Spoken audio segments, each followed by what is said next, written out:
चर्चंदा road की तरफ से आसमां का सलाम जी। तो नौजवान, आज फिर हम खुदा के जिंदा पाक कलाम में से अपनी हदायत के लिए पढ़ेंगे और सीखेंगे। बेशक खुदा का जिंदा पाक कलाम जो है वो हमारी जिंदगी की किताब से हमें रोज सिखाता है। आज देखेंगे मिसाल की किताब, उसका 11 बाब 11 आयत मुकद्दसा खुदा के पाक कलाम में लिखा है, रास्तबाजों की दुआ से शहर सरफराजी पाता है, लेकिन शरीरों की बातों से बर्बाद होता है। आमीन। सुलेमान बादशाह ने ये मिसाल की किताब जब लिखी, हम इसमें देखते हैं कि ये हमारी जिंदगी की, अगर मिसाल की किताब हम पढ़ते हैं तो यकीन जाने ये हमारे बिजनेस के लिए बहुत अच्छी है।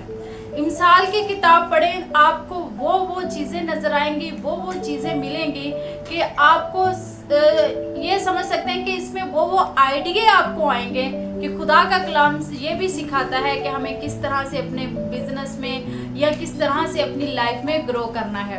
तो नौजवानों, ये आयत मुकद्दसा बहुत गहरी रूहानी बात समझा रही है हमें कि एक जिस मुल्क में हम रह रहे हैं, बेशक कोई भी मुल्क है, उसकी बड़ी बड़ी जो इमारतें हैं वही तरक्की का बायस नहीं होती, या माशिया या जदीद टेक्नोलॉजी ही मुल्क की तरक्की का बायस नहीं होती, बल्कि उसमें रहने वाले लोग, अगर वो लोग खुदा की मर्जी के मुताबिक चलने वाले हैं, रास्तबाज हैं, तो क्या होता है कि वो अपने मुल्क के लिए दुआ गो होते हैं, अपने मुल्क की सलामती के लिए दुआएं करते हैं, तो मुल्क जो है और ज्यादा तरक्की करता है। इसलिए सुलेमान बादशाह कहता है कि हमें अपने मुल्क, जिस मुल्क में हम रह रहे हैं, उसके लिए दुआएं खैर करनी चाहिए, उसके लिए दुआ करनी चाहिए।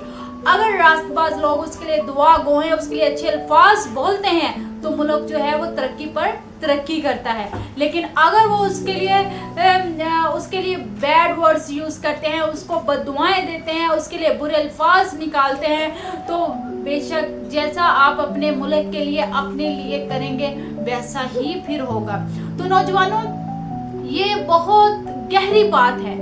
आज हम अपने माशरे में रहते हुए हम अपने इर्द गिर्द देख रहे हैं, ना कि उसको सही करने की बजाय उनके लिए गलत वर्डिंग या गलत चीज़ें इख्तियार कर रहे हैं, तो ये हमारे लिए सही नहीं है।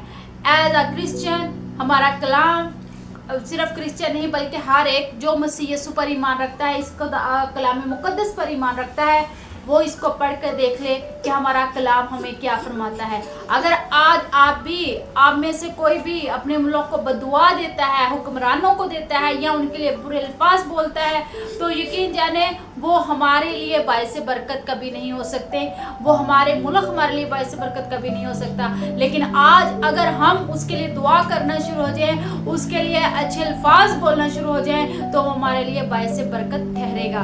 तो चर्चोंदा रोड तमाम नौजवानों याद रखें, हम तभी कलाम मुकद्दस जो बयान करता है हमें उस पर चलना है, किसी की बातों पर नहीं चलना है। बेशक हम रहते हैं, हमें गुस्सा आता है, हम गुस्से में कुछ बोल देते हैं, लेकिन अपने गुस्से पर कंट्रोल रखें, क्योंकि इब्लीस हमें बरगलाता है। सुलेमान बादशाह इसीलिए तो ये कह रहा है कि हमें दुआ करनी है, हमें बुरे अल्फाज या बददुआ जो है वो नहीं बोलनी, किसी के लिए नहीं बोलनी। माशरे में रहते हुए, अपने इर्द गिर्द लोगों में रहते हुए ऐसी मिसाल कायम करनी है कि लोग देखें कि वाकई हम जिंदा खुदा को मानने वाले हैं, और जो जिंदा खुदा को मानने वाले हैं वो कभी किसी के लिए बुरा नहीं चाहते और किसी के लिए बुरे अल्फाज नहीं बोलते। मेरा ईमान है कि आज का कलाम हम सबों के लिए बायस बरकत ठहरेगा। God bless you all.